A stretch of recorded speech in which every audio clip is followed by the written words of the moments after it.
Le FMI et la Banque mondiale sont ces jours-ci à Washington pour leur réunion de printemps. À quelques rues de la Maison-Blanche, le président de l'Amérique d'abord est dans tous les esprits.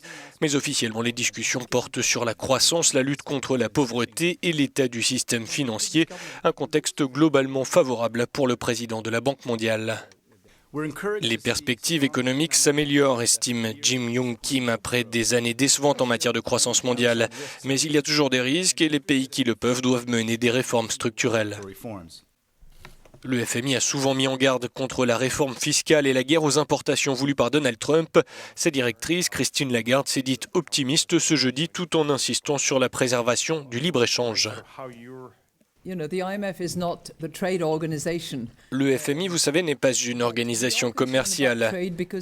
Mais nous nous intéressons au commerce car c'est un des principaux moteurs de la croissance.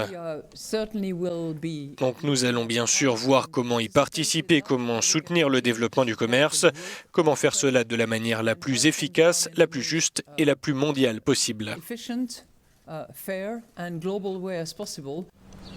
Fait rare, le FMI a relevé ses prévisions de croissance mondiale cette semaine. Il table sur une croissance à 3,5% cette année contre 3,1% l'an dernier.